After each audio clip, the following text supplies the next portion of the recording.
नमस्कार दोस्तों, आज फिर हमारे साथ एक्स-रे ऑफिसर अनिकेत सूद सर है। सूद सर नमस्कार, आपका बहुत-बहुत स्वागत है। नमस्कार, बहुत-बहुत शुक्रिया आपका। सूद सर, पाकिस्तान अब डील करने की सोच रहा है चाइना से, एक तरीके से अदला-बदली। वो अदला-बदली इसलिए क्योंकि जो पोर्ट वहां पर खोला गया था, मतलब जिसका निर्माण चल रहा था चाइना के साथ मिलके, अब एक तरीके से वो कह रहे हैं कि भैया आप हमें सबमरीन दे दो, हम आपको वहां पे एक्सेस दे देंगे। एक तरीके से चाइना को भड़काने की कोशिश है, लेकिन चाइना वहां पे एग्जैक्टली चाहता क्या है और पाकिस्तान को इससे क्या क्या मुश्किलें जो है पाकिस्तान की वो हल हो जाएंगी अगर ये इस पे चाइना हामी भर देता है तो। देखिए, ऐसा है कि पाकिस्तान की आर्मी ने चाइना को ऑफ़र किया है कि आपको हम ग्वादर पोर्ट दे देंगे, अगर हम आपको न्यूक्लियर सबमरीन दे दोगे। और चाइना भड़क गया। चाइना कहते हैं इस तरीके से क्या कंट्रियाँ चलती हैं? लेकिन वहाँ की गवर्नमेंट को कुछ नहीं पता, शहबाज शरीफ को कुछ नहीं पता। पाकिस्तान की इकोनॉमी सत्यानाश हो रखी है, बर्बाद हो गया पाकिस्तान, खाने-पीने की चीज़ें नहीं है और उनकी आर्मी को न्यूक्लियर सबमरीन चाहिए।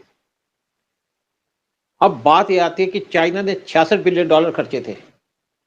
2015 में एक प्रोग्राम स्टार्ट किया था उन्होंने, जिसके अंदर सीपीसी स्टार्ट किया था, यानी कि चाइना पाकिस्तान इकोनॉमिक कॉरिडोर।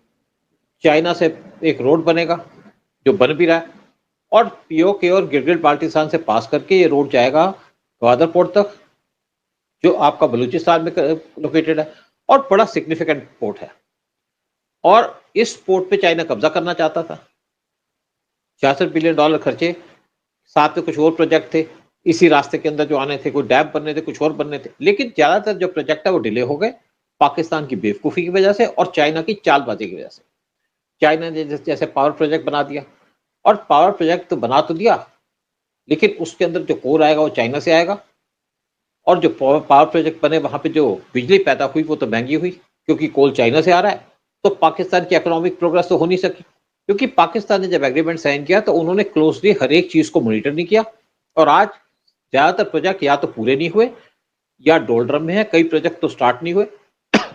लेकिन चाइना ने रोड बना दिया और गवादर पोर्ट पे उन्होंने कब्जा भी कर लिया के हिसाब से, यहाँ पे ट्रॉलर भेजने शुरू कर दिए फिशिंग करने के लिए। लेकिन दूसरी तरफ जो बलूची थे वो परेशान हो गए, उनको उम्मीद थी कि चाइना यहाँ पे प्रोग्रेस करेगा तो हमको एम्प्लॉयमेंट मिलेगी, और एम्प्लॉयमेंट देने के लिए चाइना अपने लोगों को ले आया और यहाँ पे उन्होंने कॉलोनियां बसा दी। और साथ में क्या थे, चाइनीज जो थे बलूची लड़कियों को उठा के ले जाते थे अपने कैंप्स में, और कुछ को तो भगा करके ले गए चाइना के अंदर। तो वहां पे विद्रोह होना शुरू हो गया, लोगों ने इनके जो ग्वादर पोर्ट है उसको घेरना शुरू कर दिया, और बहुत सालों से वहां पे चल रहा है। और चाइना का एक तरीके से प्रोजेक्ट डोलड्रम में आ गया। लेकिन दूसरी तरफ अब चाइनीज आर्मी ने एक और बेवकूफ़ी कर दी। उन्होंने कमांड कर दिया चाइनीज गवर्नमेंट को कि आपको हम गवादर पोर्ट दे देंगे, सिक्योरिटी तो उसकी कर नहीं पा रहे, गवादर पोर्ट दे देंगे अगर आप हमको न्यूक्लियर सबमरीन दे देंगे। देखिए, पाकिस्तान के पास पैसे कुछ ना हो, लेकिन फिर भी इंडिया का मुकाबला करने में लगा रहता है। हुआ क्या कि रिसेंटली इंडिया ने कुछ डिटेल, कुछ प्रोजेक्ट अनाउंस किए। हमारे पास 17 सबमरीन है। इंडिया ने 25 सबमरीन बनाने का प्रोग्राम किया, प्रोजेक्ट 75 के ऊपर, 75 आई, और 76 प्रोजेक्ट 76 के अंदर, जिसके अंदर इंडिया 25 सबमरीन बनाएगा at a cost of $31 billion.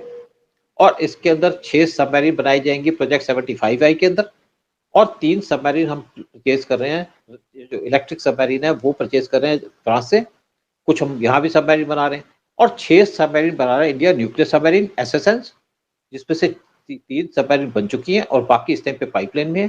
दूसरा इंडिया ने एक प्रोजेक्ट चलाया, जो एसएसएन सबमरीन है वो आपके समुद्र के अंदर ज्यादा देर तक रह सकती है, क्योंकि ये आप न्यूक्लियर पावर सबमरीन है, और ये आपके जो वारशिप्स है उनको एस्कॉर्ट कर सकती है, एयरक्राफ्ट कैरियर को एस्कॉर्ट कर सकती है, और दूसरे के बॉर्डर पे जाके कुछ धमके भी कुछ ब्लास्ट भी कर सकती है।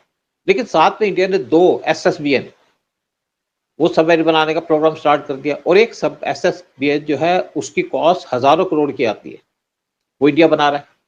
एसएसबीएन मतलब आपको अगर ये सबमरीन जब बन जाती है इंडिया की, तो इंडिया के पास पूरी पावर हो जाएगी, यानी कि लैंड, एयर और सबमरीन से इंडिया अटैक कर सकेगा।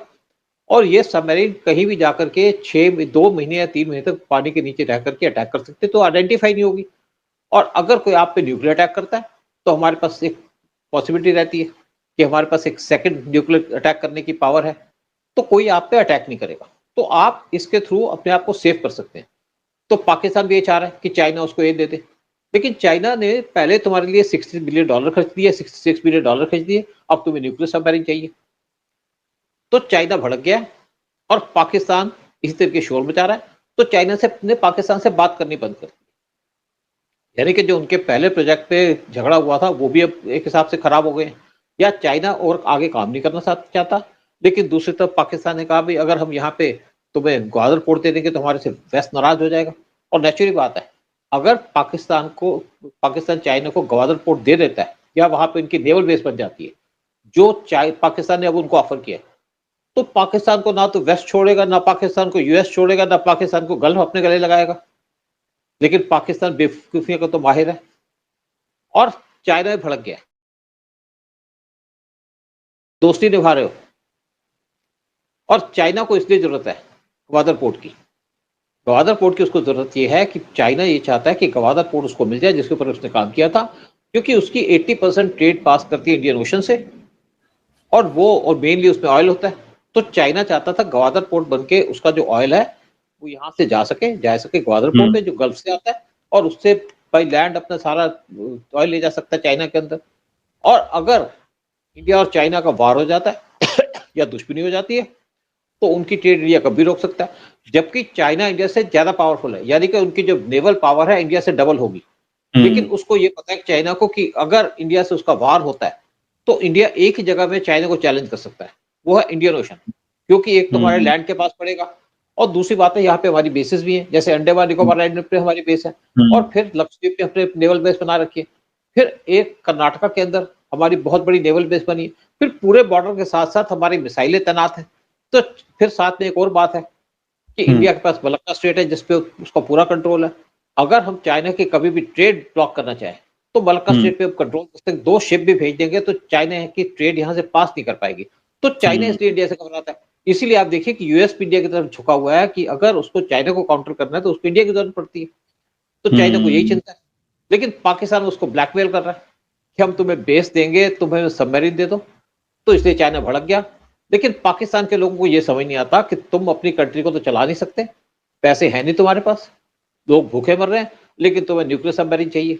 देखिए ये जो प्रोग्राम होते हैं बड़े हाई प्रोफाइल प्रोग्राम है, जैसे आप सैटेलाइट लॉन्च करते हो, जैसे आप न्यूक्लियर सबमरीन लेने की बात करते हो, या आप एयरक्राफ्ट कैरियर लेते हो।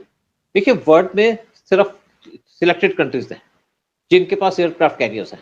यूएस के पास 11 है, चाइना के पास 2 है, थर्ड वो बना रहा है, इंडिया के पास 2 है, इंडिया ने भी थर्ड एयरक्राफ्ट कैरियर बनाने का काम शुरू कर दिया। फिर बाद में बहुत सी कंट्री है जिनके पास एक सबमरीन है, रशिया के पास एक है, सॉरी एयरक्राफ्ट कैरियर रशिया के पास एक है, ब्रिटेन के पास एक है, फ्रांस के पास एक है, और सिलेक्टेड कंट्रियों के पास एयरक्राफ्ट कैरियर, इवन ऑस्ट्रेलिया के पास एयरक्राफ्ट कैरियर नहीं है। पीछे जब ऑस्ट्रेलिया के प्राइम मिनिस्टर इंडिया के अंदर आए तो पीएम मोदी उनको एयरक्राफ्ट कैरियर के ऊपर लेकर थे दिखाने के लिए कि हमारे पास क्या चीज है। वो बहुत इंप्रेस भी हुए थे। तो आप देखा जाए तो ऑस्ट्रेलिया एक डेवलप्ड कंट्री है, लेकिन एयरक्राफ्ट कैरियर नहीं बना पाए, हमने बना रखे। हमारे पास जो पहला एयरक्राफ्ट कैरियर आया था वो था 1960 में, चाहे छोटा था लेकिन था तो सही, और उसको हमने यूज किया था 1970 वार के अंदर। तो अब पाकिस्तान जिस तरीके से डिमांड कर रहा है चाइना से, मतलब पाकिस्तान गवर्नमेंट ने पाकिस्तान की आर्मी, तो चाइना नाराज हो गया, और इनका जो सीपीसी का प्रोजेक्ट है वो भी इस टाइम पे बंद हो चुका है, क्योंकि चाइना कहता है कि तुम्हारे साथ तुम ट्रेड करना नहीं चाहते, बिजनेस नहीं करना चाहते, तुम्हें तो तमीज नहीं बात करने की। राइट। तो मतलब कुल मिला के ये कोशिश तो कर रहे हैं कि भारत को घेरने के लिए ऐसी चीजें ली जाएं, लेकिन खाने को खुद के पास पैसे नहीं है। और चाइना भी ये बात समझ गया कि भैया इन लोगों को और ज्यादा चीजें पैसे देने का और कुछ करने का मतलब यही है कि खुद ही फंसना है, तो वो चाइना भी उससे किनारा। एक और पाकिस्तान को क्या प्रॉब्लम है कि पाकिस्तान को पता है कि उसके जितने भी न्यूक्लियर साइट्स है सबकी डिटेल सबके पास है, क्योंकि उनके पास जो इंटरनेशनल ऑर्गेनाइजेशन विजिट करती रहती है। तो उसको डर यह है कि इंडिया या इजराइल मिलकर कभी भी उनके न्यूक्लियर आर्सेनल को डिस्ट्रॉय कर सकते हैं। और अगर आप एयरक्राफ्ट को यूज करते हो न्यूक्लियर मिसाइल ले जाकर के, तो जैसे ही आपका एयरक्राफ्ट उड़ेगा एयरपोर्ट से तो आइडेंटिफाई हो जाएगा। तो हमारे पास तो S-400 मिसाइल भी बड़ी है उनको इंटरसेप्ट करने की, तो उससे भी चिंता है। और फिर पाकिस्तान के पास लिमिटेड एयरक्राफ्ट हैं जो उनकी मिसाइल ले जा सकते हैं। F-16 है जो कभी भी यूएस ब्लॉक कर सकता है, उसके पास वो टेक्नोलॉजी है कि पाकिस्तान के पास जो F-16 एयरक्राफ्ट है वो उड़ेगा तो उसको वहीं पे रोक देंगे। तो यूएस को, पाकिस्तान को यही चिंता है कि इंडिया आगे बढ़ रहा है। देखिए आप, इंडिया ने भी हाइपरसोनिक मिसाइल टेस्ट की, उससे पाकिस्तान घबरा गया। चाइना से कहा हमें भी ऐसे मिसाइल दे दो, हमें भी कोई टेस्ट करा दो। हम हमारा मुकाबला करने को लगे रहते हैं, बाकी अपने आप को देखते नहीं है। मतलब वो नहीं होता आज है सुध सर, वो कोई भी चीज है, कोई किसी के पास देख ली तो पापा पापा मुझे भी ये चीज चाहिए, तो तो ये वही हमारे है, वो बच्चे भी करते इस हैं। टाइम पे हमारे उनका पिताजी वही हो रखा है। तो हमारे बच्चे भी हम्म। कभी डिमांड करते हैं, बेटे अभी इतनी चीज इतनी महंगी है, आज हम मकान बना रहे हैं तो भी ठहर हाँ। जाओ, बाद में दे देंगे। तो बच्चे समझ जाते थे। लेकिन यहाँ के बच्चे जो है ना, ये नालायक बच्चे हम्म। हैं, ये चीजें समझते हम्म। नहीं है। इनको न्यूक्लियर मिसाइल भी चाहिए, लॉलीपॉप भी चाहिए, लेटेस्ट टैग भी चाहिए, फिफ्थ जनरेशन हम्म। के एयरक्राफ्ट भी चाहिए। लेकिन इनको ये भी पता है कि इंडिया पे इनके अटैक नहीं करेगा। और साथ में इनके आर्मी चीफ ने कह दिया था कि इंडिया अगर हम पे अटैक करता है तो हम 6 घंटे के अंदर हम हार जाएंगे, मतलब हमें सरेंडर करना हम्म। पड़ेगा या हम पीछे हट जाएंगे। हम 6 घंटे तक इंडिया का मुकाबला कर सकते हैं, उसके आगे नहीं कर सकते। हम्म। देखिए हम्म। पहले क्या था कि पाकिस्तान हमारे बॉर्डर पे मोर्टार फेंकता था, हम्म। हम जवाब नहीं देते थे। जब पीएम मोदी पावर में है तो पीएम मोदी ने हॉट व्हीलर गन्स ले ली, वो फोर्स तो हम्म। थी हमारे पास। और हॉट हम्म। व्हीलर हल्की गन्स है, उनको हम पहाड़ों पे ले जा सकते हैं, उनकी रेंज भी हम्म। ज्यादा है। तो पाकिस्तान की तरफ से जब एक गोला फेंकता था तो हम 4 फेंकते थे। तो हम्म। पाकिस्तान ने 2 लाख रुपए खर्च करके गोले लिए थे, 2 लाख गोले लिए थे, हम्म। पता नहीं कितने पैसे हम्म। के, शायद 10,000 का गोला आता है तो रुपए का।